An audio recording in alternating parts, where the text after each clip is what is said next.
back indoors, just like that. Bam! Sometimes I swear I'm not supposed to be indoors ever. Sometimes I think I should have just stayed out in those Rocky Mountains. Where the most of my soul resides, I believe. But anyway, where to begin today? Tons of emails, tons of voices to be heard, a few things to point out. Maybe a couple minor rants, maybe, possibly. Quick note on, all of us, every single one of us is going to either receive the news, your own news, or news of someone close to you that something real bad's about to happen, right? It's a tough thing to navigate. I've just been trying to make sense of it while alone out on the coast this past week. Trying to make sense of it. And it's not so much, I made my point clear about death. It's not so much about the death. The death is the passage, but it's the pain. I realize what's more upsetting for me is the pain. It's the pain of what all of those family members, my family, those people are my family, of those children, husband, the mom, the pain that they're all feeling, the pain they're going through, and it just kills me. That's the hardest part for me to deal with, is the pain, I believe. So you get confused with your emotions. It's a very emotional thing, right? It's a very emotional thing. It's trying on your mind. It's confusing, and it's tough to. Obviously you're gonna get emotional. I'd be lying if I said I wasn't emotional. I don't know how many times, but it takes some concentration to push through the emotional part and really try to navigate what's going down and how to navigate through it and figure out what it is that is making you emotional, which part, how to deal, how to keep yourself together when you go to be with them and see them since receiving the news, and be with them, and what to do, what role you can play, how you can help. It's a whole pile of stuff, and I know that there's thousands of you that have gone through it, and every one of you is going to go through it. And not too many people are out there preparing us beforehand, are they? We're not taught that in school, are we? Of what's coming, right? And how to navigate, how to deal with it, how to hopefully do the right thing. But what I have realized, though, is my emotional part comes from the pain. It's the pain that I know, what I imagine they're all going through, and that part kills me. I think that is the part that kills me the most. We'll miss our friends, we'll miss our family members when they pass, but we're going to pass too, and they're going to be there when we pass. So that part for me, that's not that hard for me to navigate, that part, the passing part. I'm good with that. But it's the frickin' pain. Do you know that pain and the sadness that everybody's going through? That's the killer. That is the killer, dealing with that pain. Anyways, I just thought I would make a mention of that. It's a topic that every single one of us can relate to, no matter what, because we're all going to go through it. We're all going to go through it, but there's no mandatory courses on how to deal with it when you're growing up, right? Anyway, moving along. I got some stuff to share. Give me 1 second. All right, one more slurp of Go Juice. This is only my second one, you guys, so don't get too scared.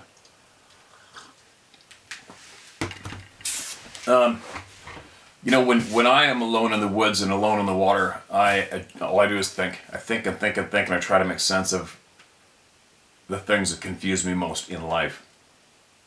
This subject is quite confusing, but it's affected too many people, too many fellow good human beings, too many innocent people that are passionate about the same things I'm passionate about, and it's affected them in a negative way. Too many.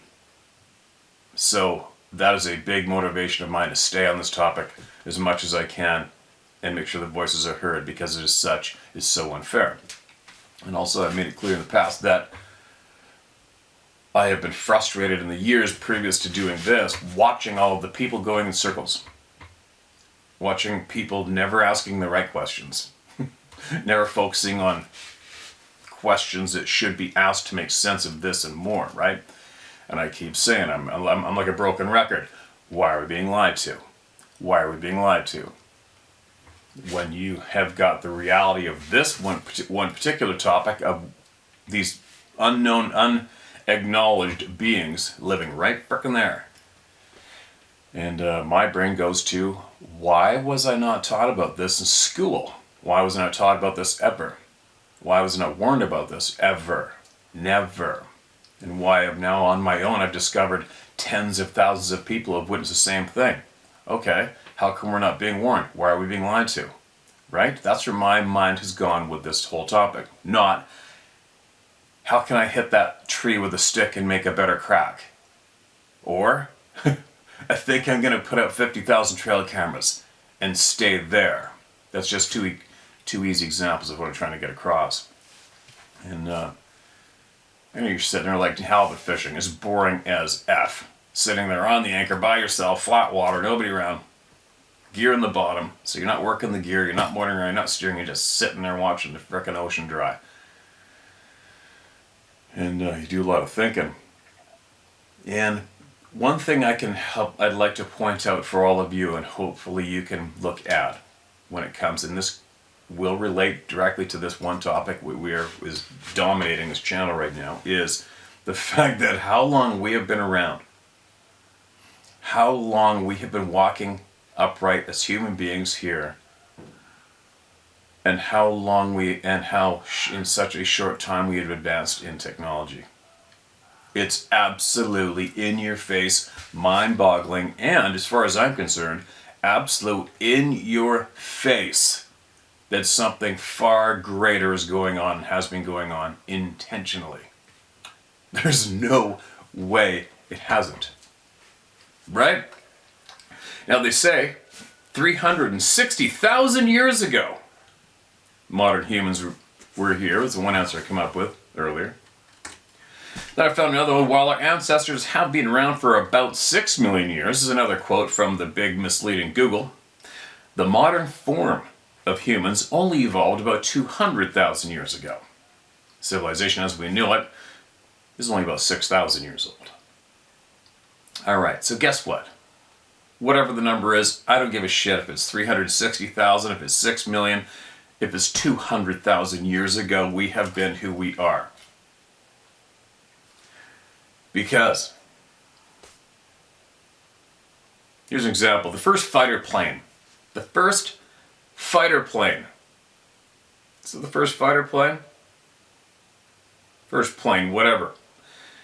The fighter plane was one of the very first planes to come about right after the Wright brothers took off from ground. Go figure, right? Let's make this thing into something we can kill people with. That was only 114 years ago. 114 years ago. So we've been bouncing around like a bunch of idiots for a couple 100,000 years, and finally we just kicked in our brains in the last 100 to come up with a fighter plane. And then what? A handful of years later, apparently we went to space. No, I do not agree we went to the moon, but whatever, teach their own. 75 years ago, the first lighter was made to make a fire. The first handheld lighter was 75 years ago. We've been bumbling around here. We'll take out the average. I'm going to say whatever. We've been bumbling around here for, say, 100,000 years. Who gives a shit? Even 100,000 years. We have been who we are. They say. They. But we only come up with a lighter 75 years ago. Right? The first matches were only made 197 years ago, accidentally by a pharmacist who was trying to come up with a paste to use in guns. 197 years ago, somebody figured out to invent a match to make a flame. And what I'm saying is, look at where we are now. Look at where we are now. Right? And what triggered me into getting on this topic, I saw a post. They discovered an arrow. Perfectly manufactured knock. The knock is the end of the arrow that wraps around the string. With a metal arrow head on it. Perfectly formed. Perfectly formed and perfectly honed edge. 15,000 years ago in Norway, melting in the glacial ice. 15,000 years ago, we made perfect arrows. Perfect. Absolutely resemble today what we use as a modern arrow with a recurve bow. Only we use plastic, but 15,000 years ago, we're making arrows and perfect metal arrowheads. But only in the last couple hundred years, not even 100 years, whatever you want to call it, we're spying on human beings from space with satellites, precision-guided missiles, nuclear bombs. Right now, 75 years ago, we figured out how to make flame in our hand, and all of a sudden we can now press a button and burn the face off of this planet outright and annihilate everything. What's going on, man? We are being absolutely manipulated and lied to intentionally by someone or something or some group that we just can't, we don't have a clue. We don't have a clue about so much. It frustrates me so much. But just that fact alone, the fact that we have advanced, the word advanced could possibly be argued about today, considering where we've been going and what we've been doing to each other and the route that we're going right now. Advanced might not be the word, right? But the leaps in technology today from where we were not even 100 years ago is absolute proof, stupid slapped in our face, that something much, much larger is going on intentionally, that the majority of us just do not have a clue how to even approach or attack or dissect. Don't you agree? When you really start thinking about it, think about the time frame. Right? And it all pertains, for me, it all relates back to the original. When you see something staring at you in the forest that is not supposed to exist, we've never been taught about, and there it is, in your face, and you discover family members have seen the same thing in broad daylight, and then you start learning about friends that have seen the same thing, and then you expand your knowledge, and then you expand your search, and then you realize that there's law enforcement officers, biologists, loggers, everybody has seen the same thing, but we're not being taught about it. It's not being acknowledged. At all costs, it's not being acknowledged. So, at all costs, what else is not being acknowledged? Why are we so dumb? Why are we being led to be as smart as pickles? Why? And who? What is intentionally doing this to us?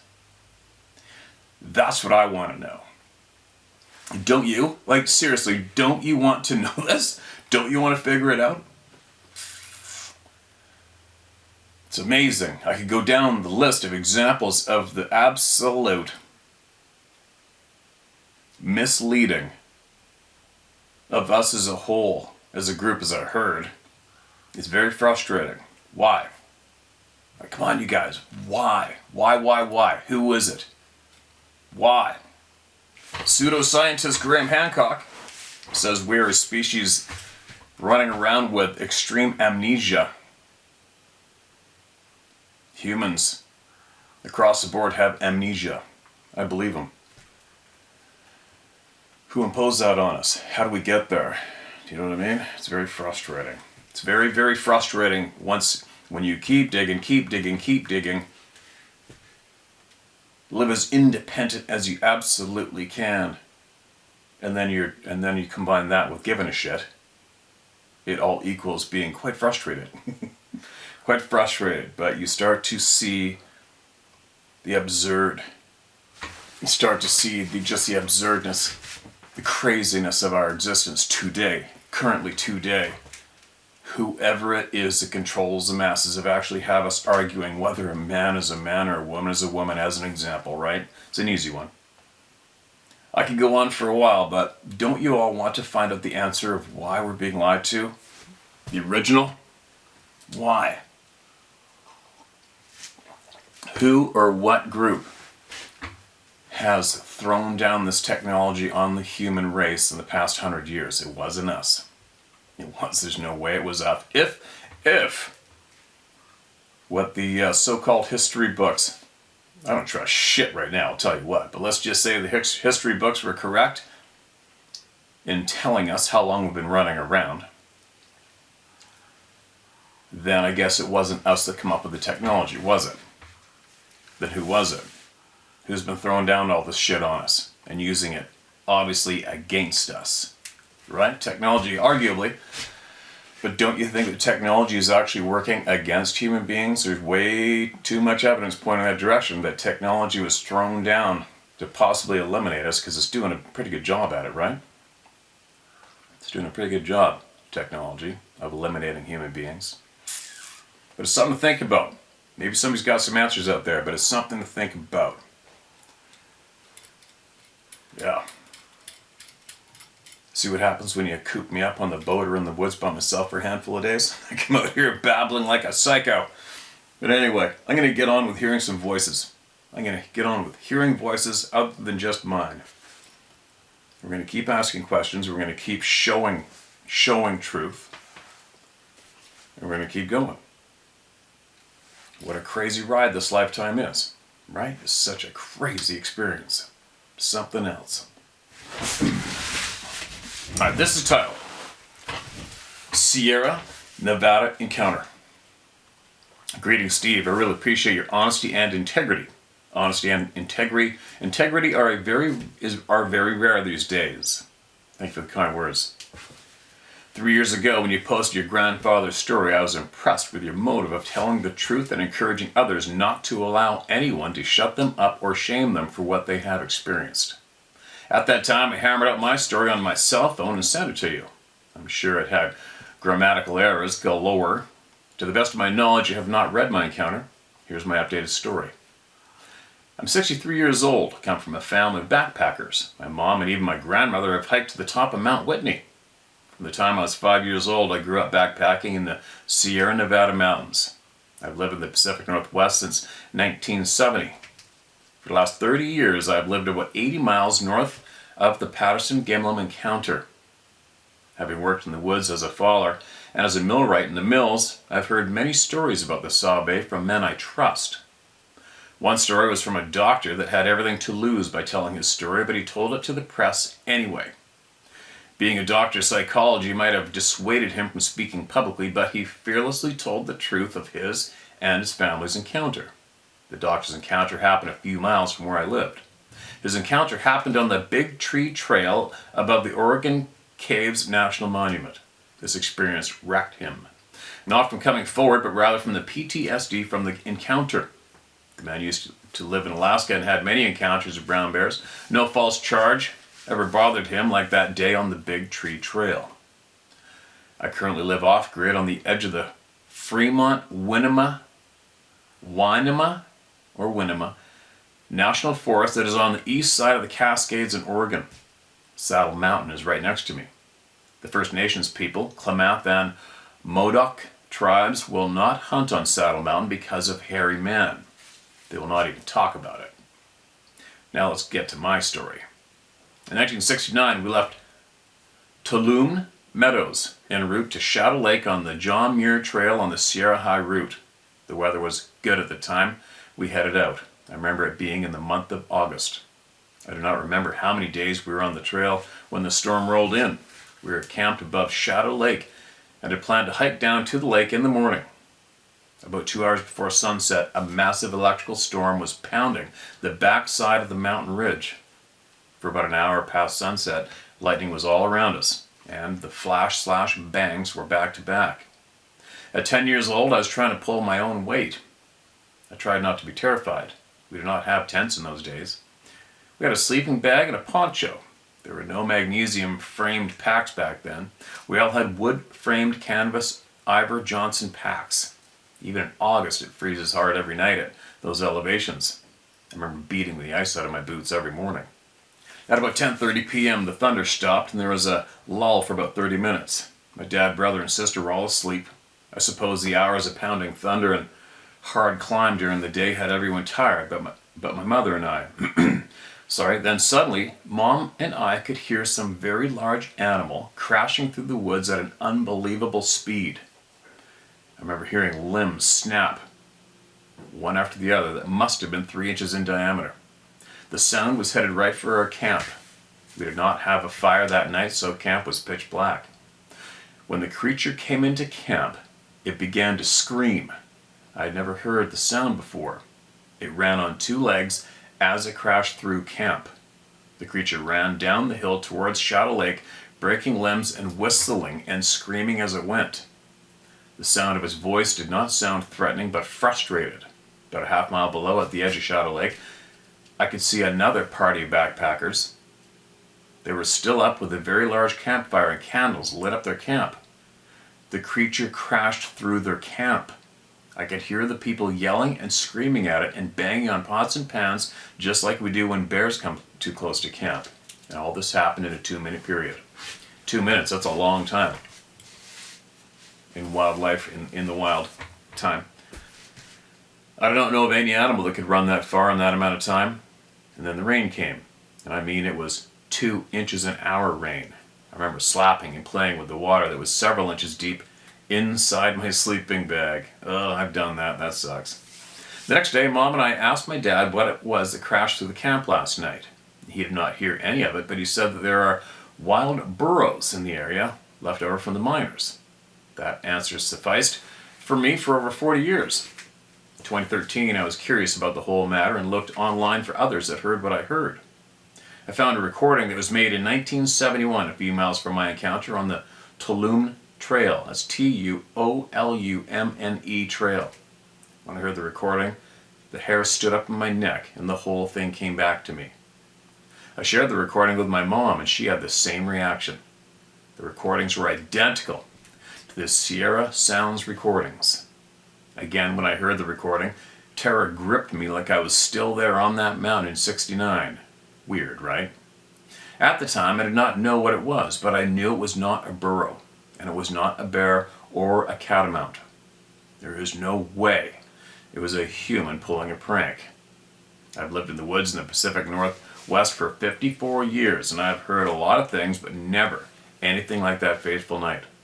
Back to the story. The next day we were in trouble. It rained about 7 inches. The best thing was to head back to our vehicle. We did not talk to the people who were camped below us. The trails were washed out. There were several places where Dad had to use a rope to get us across the washed out switchbacks. Everyone's gear was soaked and heavy. Needless to say, it was a trip that I will never forget. No doubt. My mother, God rest her precious soul, was in a memory care facility because of Alzheimer's disease. Mom was not able to speak at the time. I was visiting her one day and I asked her if she remembered the backpack trip on the Shadow Lake Trail. She spoke out perfectly. The sound. The sound. The sound. Mom remembered that night. The memory of the event was so powerful, Mom was able to speak. Steve, I don't believe these creatures are here in this realm full time. Agreed.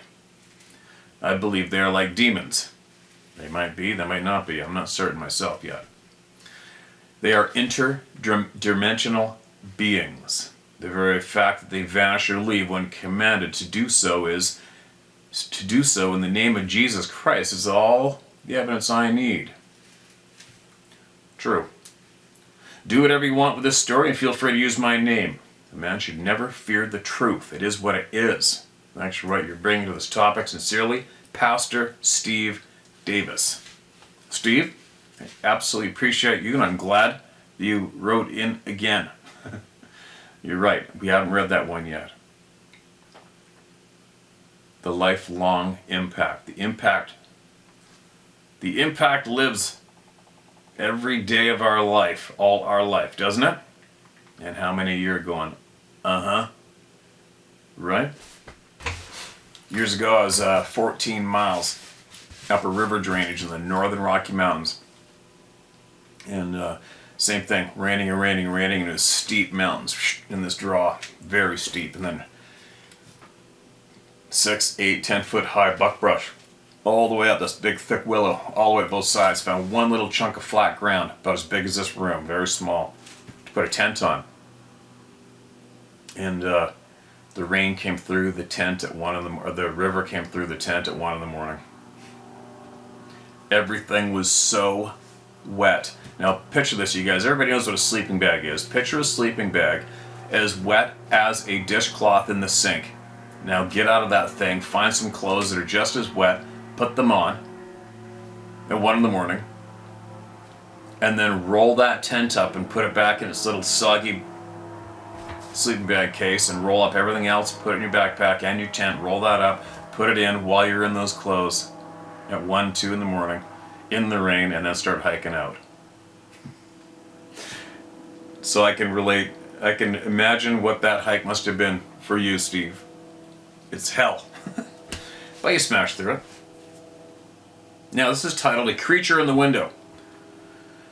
Excuse me. Hello, Steve. This is Ray from Central Texas in Temple, Texas. I live on the far east part of Temple, and we're surrounded by woods. Not a bunch of woods, but a pretty good sized chunk of woods. Last night, on June 2nd, 2023, I went to the kitchen to get my son something to snack on in the window. I saw something black. The light was on. He moves a little bit, but it's pretend to be still, and I can see white teeth. There's no punctuation. So I went up to the window, and what I saw was a creature, and it had to be at least 8 feet tall. I ran back to the bedroom to get my phone, thinking about the time I get there, he'll be gone. But when I got back there, got back to the kitchen, it was there still staring. I got close to it. I got close to it was a nerve, scared of course, but I couldn't speak loud.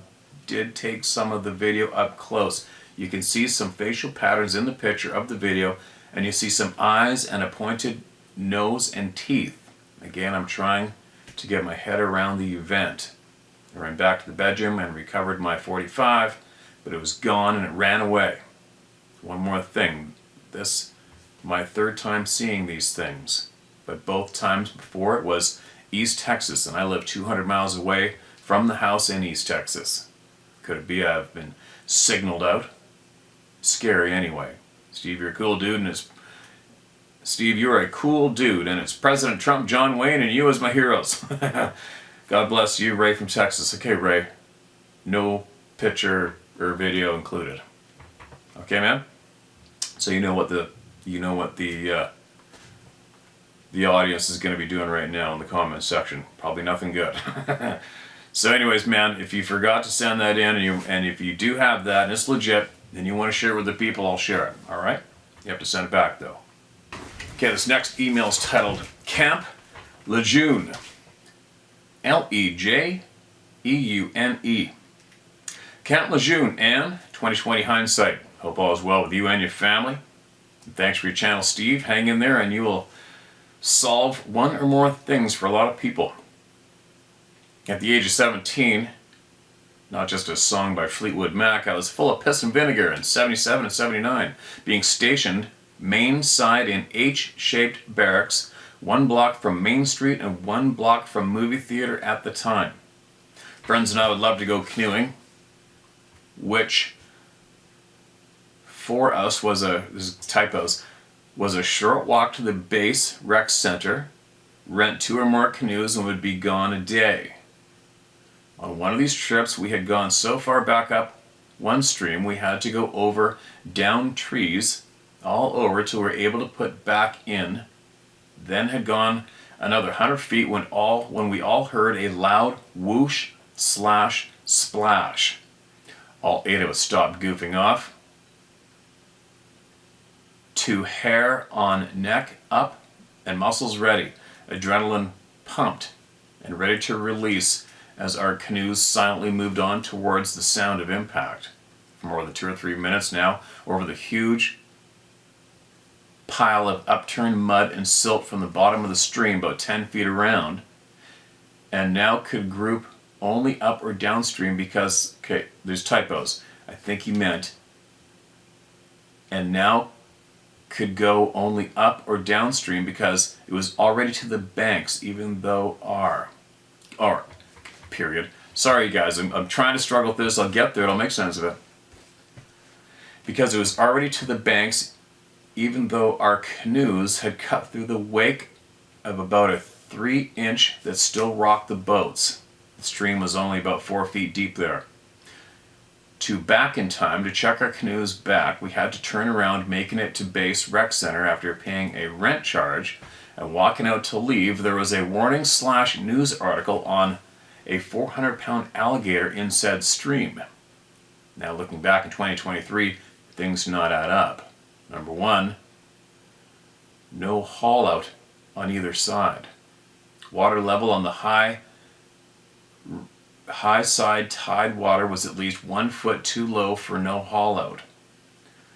2, after seeing a lot of alligators haul out into and of shallow water, they go up or downstream, especially a 400 plus pound alligator in a stream that wide, not wide enough to conceal its length. 3, remember other nose moving away from impact on land. I know that some will say it a long time in hindsight, but that's not all. One night on guard duty, out on a storage maintenance lot on the left side warehouse and maintenance building, I don't know the name of the road, but I would go to French Creek, my new home in 79. Anyway, graveyard shift, walking around the vehicles, waiting for parts, also my main MOS that ordered the part, working in the first warehouse on the corner of Main and Road 2, French Creek, Mickey Mouse unit, material handling management unit, that info will play in later. It was a clear night, lots of stars and bright moonlight night. Walking on pine cones and needles, small sticks, makes its own sound with all the deuce and a halves. 5-ton trucks, Dodge pickups. Just to say if USMC had it on wheel or track and needed work on it. It was there or in the shop. It was about halfway up my shift that pine cones, a small twig, started to hit the vehicles. When I first saw the 400-pound black bear coming my way. You can say, oh, just getting a vehicle, right? But they are here to get fixed, i.e. windows, doors, hole roughs, etc., and getting in the back of a deuce and a half I can see out because of canvas tops, so I wouldn't know if the bear's still around or if my ride is close or not. So the only place I had to go was still being pinned with pine cones, was a all-terrain crane up on the boom. The bear stayed around, so about 15 to 20 minutes of the end of my shift and the deuce and a half came around to pick me up. I just slid down the side of the boom and in the back of the truck, knocked on top, and they left replacement out, worn of bear. He felt better with 10 rounds of 5.56 ammo compared to my 5 rounds, and we just kept driving. This is all in 2020 hindsight. Pine cones and small sticks don't travel half-acre in the parking lot for vehicles with no wind. The only trees are on the outskirts of the huge parking lot. I didn't even think Bigfoot. The same month, November 4th, Ayatollah Khomeini, pronounced Ayatollah Khomeini, allowed for 66 hostages to be taken, 52 of them held over a year. I was sitting at a break with my feet up, reading the Stars and Stripes news when all around me the ground shook long and hard enough that my feet shuffled on the desktop. All the lights came on, the whole base was on high alert, looking out into the night as if into the night it was all lit. The shaking was from every tracked vehicle at the time moving to full tilt to the Sneed's Ferry, where they would be loaded on ships to deploy. This is the same road that the maintenance lot and I had walked just nights ago with the bear, that I saw going from warehouse side that I was on and onto maintenance lot on the other side of the road and half a mile away. 3 large, not ghillie suit, grunts, recon marines, they're now heading to a large, no-neck, six stride to cross onto maintenance lot, other side of road, and half a mile away, 3 large, not ghillie suit wearing grunts / recon marines. They're now heading to large, no neck, 6 stride to cross 2-lane road, 2 bitches and 2 fairways on each side of the east. All right, that's enough. I'm sorry, but I can't put the viewers through this any longer, or me. And I really want to hear your story. Randall, you just recently sent this, so that means you are here. Could you please do a spell check, pre-read your email, and send it again? It's just too effed up. All right, man? Send it again. I know you can. I guess you're probably doing the talk to text thing. It didn't work out. Okay? That's just too much. Sorry. It just is. Now, I probably should just edit that right out, but we're all here together, we're all family, we all got each other's backs, so there you go. What I go through, you guys are going to go through. What I learn, you're going to learn, all right? Whew. All right, Southeast Alaska sighting that flipped my world upside down. First, I'd like to say thank you, Steve, for this platform and for the time that you have invested into this topic by allowing others like myself to share in our experiences and opinions. Like you at the time, I had very little knowledge on this subject and had to keep my thoughts to myself. Like most of us, I seen the Patty film with my father when it first came out, and I was amazed but really had no opinion on one way or the other. For me, it was not part of my world, so it was pushed back in my mind and forgotten. Said a lot of people, still today. As time moved on, as it does, and as the years faded into memory, we forgot things that our mind just pushes back in our minds. To me, I was the top of the food chain and really did not worry about anything in our woods, be it day or night. I loved getting up early and walking 2 or 3 hours in the dark without lights to reach the areas I wanted to hunt. I've always been the kind of man that needed to see what was over the next ridge. Got the same bug. And when hunting, I never thought about where I was until after I made the kill. I'd find myself 2 or 3 miles farther back in the bush than most, but it always paid off. My wife at the time would tell me and my son to have fun and enjoy our trip. I'm sure my son would say, "Oh, joy, don't get me wrong." The hunt and just being on top of the world was the most amazing feeling, seeing new things and just the beauty of it all. But the fun seems to stop as soon as your moose or elk or goats or bear have been taken and you cape out and debone your table fare and load your packs for the trip back. Sometimes 10 to 20 mile back in, and sometimes we had horses or mules to pack it out, and other times we did not. It was all fun to a point and yet a lot of work. Fun is in the eyes of the beholder. As I say all the time, it is what it is. Now in my mid-60s, thinking back as young kids learning how to hunt from my father and his uncle, noise, discipline, and stopping when they stopped was a very big deal. And paying attention to detail/tracking, both my dad and great uncle hunted with, long bows with quivers on their backs. Me being a half-blood and not really knowing what that was other than being told I was special. I remember the boogeyman stories as a child to always be indoors after dark. As I grew up hunting with a bow, I lost all fear of the night and was very happy playing hide and go seek after dark. I loved the night world just as much as the day world. To me, my world had nothing to do with Sasquatch. I'd never seen one, so to me it was just stories to scare little ones. As I became a young man and joining the military, 101 Airborne Ranger, because I was afraid of heights, LOL. After 20 plus jumps, I was not afraid of heights, but just respected the hell out of it. I was an 18 Alpha Senior Weapons Specialist for 16 years, light infantry, forward observer. After getting out of the military in '91 and moving to Southeast Alaska, Ketchikan, with my family at the time, I was doing odd jobs in jewelry design and taxidermy on the side, enjoying the hunting/fishing. In late October 1992, myself and 3 friends took a F/V to Deer Island in Ernest Sound, halfway between Wrangell and Ketchikan, Alaska, for a weekend of shrimping and deer hunting.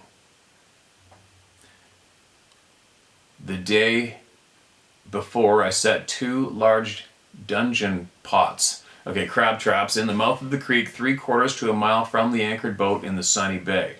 So that morning, everyone's still asleep and finishing my coffee. The mountaintops to the east were just starting to show the morning light, Grabbing my .243 Winchester Model 70 with a Redfield 3x9 by 15 millimeter and a handful of 100 grain shells, I jumped in an 18-foot skiff and started working to the back of the sunny bay looking for a buck. The tide was still going out, and I was running southeast about 50 feet offshore after working in and out of little bays, not seeing anything but does.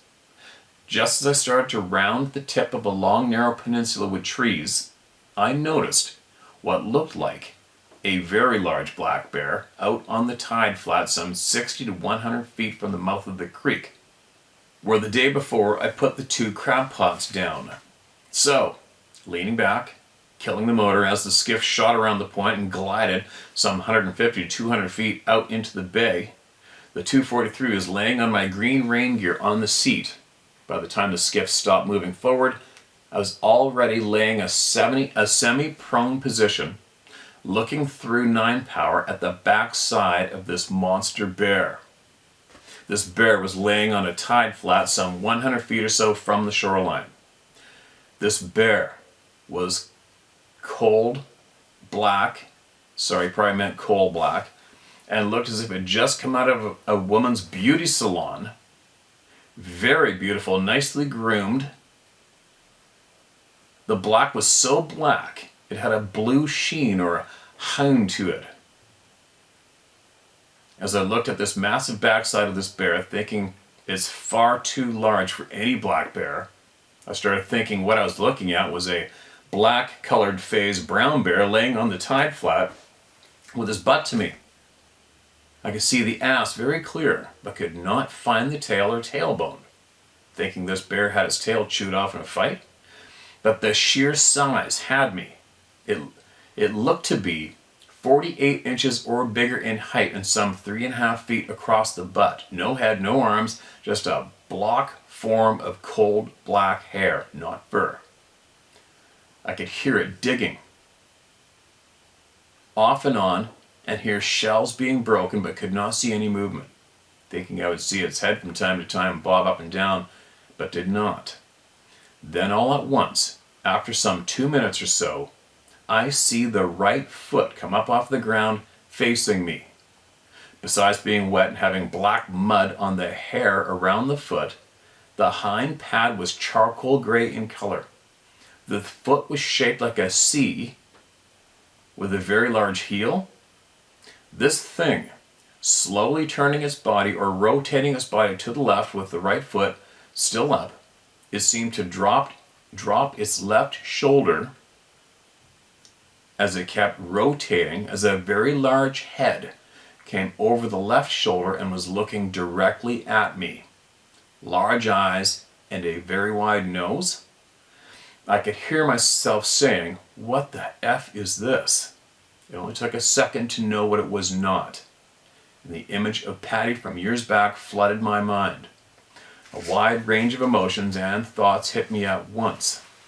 I could feel my body start to shake, as if you ever had buck fever. This was my first experience with it. Oh, I've seen all kinds from hunters, but for me, never happened before. All of a sudden, I heard myself inside my mind scream out, "Stop your effing shaking and focus."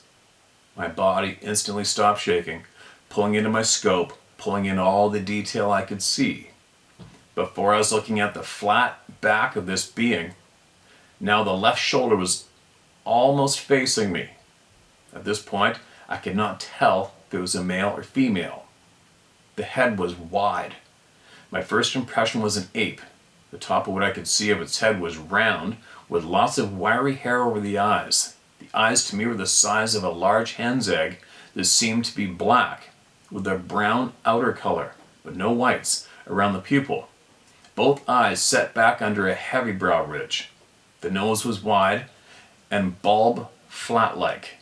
The nostrils were large and faced forward. The mouth was very wide, but the lips were puckered up as if to be blowing you a kiss. It looked mad.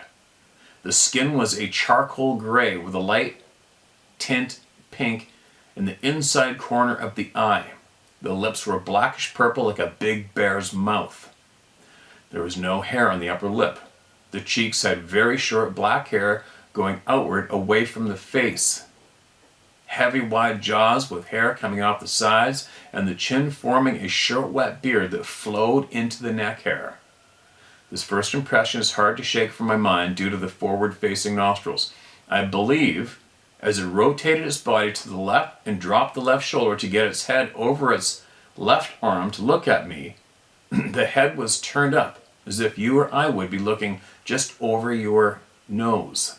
This would make your nostrils look like they were facing forward and open. Now, the way we judge big game for legal size is knowing ear length or head width. We use a size that we know is close. With this being, I use the eye size, or what it looked like to me. I would say the eyes were 2.5 to 3 inches wide. And I could fit 2 eyes in between the eyes. With that nose, with 5 inches and 6 inches wide, using the size of the eye, the gap under the nose to the upper lip was 1 eye, or 2.5 to 3 inches. The eyes were looking at me for a long time, and I never moved from my scope.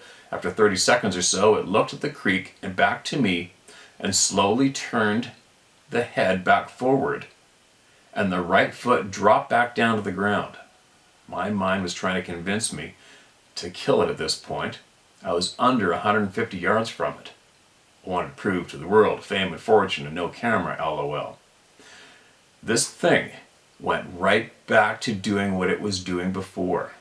After 2 or 3 minutes, it stood straight up and took 3 or 4 steps forward, still with its back to me. As it was walking away, it did have a dome head with a mane or longer hair coming off the back of the head down through the shoulder. The hair across the back was uniform in length. The hair off the shoulders down along the back of the arm was maybe 6 inches or maybe 8 inches long, down just past the elbow, where the hair from the elbow seemed to be cut or very short, clear to the wrist. No hair on the palm of the hand, and the hands were a charcoal gray, as you rub ashes from a fire all over your skin. The very large, the size reminded me of my baseball glove. And something else, the palm of the hands were both facing straight back as it walked away. After taking 3 or 4 steps, it turned sideways with its right side to me. My God, it was a pregnant female with very short hair covering her breasts and a belly that looked like a woman in her 8th or 9th trimester. Her breasts looked to be bigger than a basketball and resting on top of her belly. The hair looked even all across her belly The hair looked even all across her belly until where you would think a belly button would be, and the hair started getting longer throughout the groin area. The legs were massive. The hair off the back of her legs were long and short in the front. Hair covered the top of her foot like a black bear's feet are. She looked back at me for 5 or 10 seconds. She did not seem concerned. Then looked south along the shoreline for 20 or 30 seconds as if watching something. Then started walking away at a right angle, 50 feet or 60 feet, then turned parallel with the shoreline and walked slowly for 100 or so feet. She was watching something very intensely. I never took my eyes off of her the entire time. Oh, I wanted to look and see what she was looking at, but I did not. As she was standing there looking, I heard a single tone behind her and halfway up the ridge on the other side of the creek, thinking it was a wolf. But her reaction was instantaneous. She snapped her head to the left in the direction and slowly walked up the bank and into the trees. The call sounded like an old hand crank air raid alarms, starting off very low to medium high in about 4 to 5 seconds. The hair on the back of the lower arms looked cut or very short, looked like it to me, like snow burn on fur.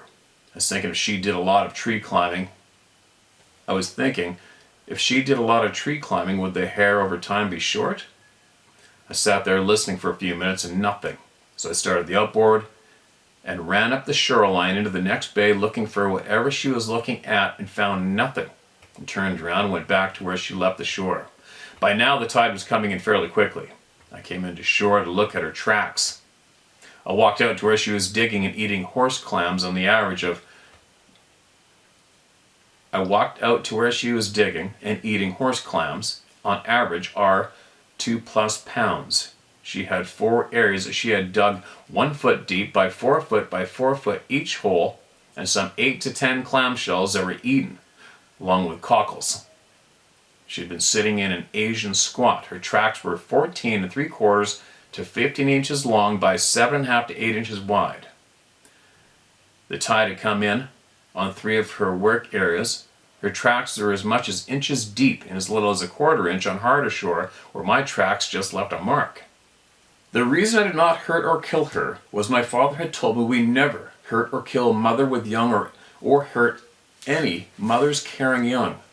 So out of respect for my ancestors and family, I still don't know what she was other than what we are told they are. She was an amazing being, very beautiful. Her height 7 to 7.5 feet, her bottom I'd say 48 inches wide. Her shoulders seemed to be narrower than her butt, but not by much. The last thing I'll say is, if you could take her and cut her in half and cut her arm off from the shoulder down, all 3 section upper body / lower body and arm, all 3 would be within the same length. Now that I live in East Texas and have full custody of 3, 1 boy and 2 girls, now we have visitors at night. The girls' room gets hit every week, once or twice with a weak tapping on their window, and they let me know they are here by hitting the back of my fireplace. And that's for a different time. I apologize for my writing, I'm just not a writer. I told my friend Robert Alley, but lost track of him. Thank you and be safe, my friend, Marvin McLeod. That's what we call a, whoa, sighting. Holy, that's something else, man.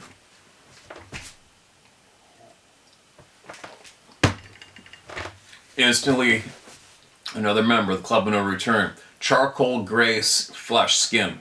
That's a pattern. That's very common.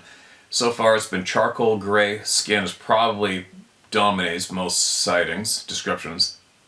Black skin with tan colored hair has been reported. And what else? And tan or buckskin colored skin. But the charcoal gray dominates. Charcoal gray skin. Man, you really put me there because I'm so familiar with Alaska. I'm familiar with the West Coast. I'm familiar with the low tide, the beaches, the whole 9 yards, right down to the 100 grain 243, which I have. That's amazing. I wonder how often you think about that day.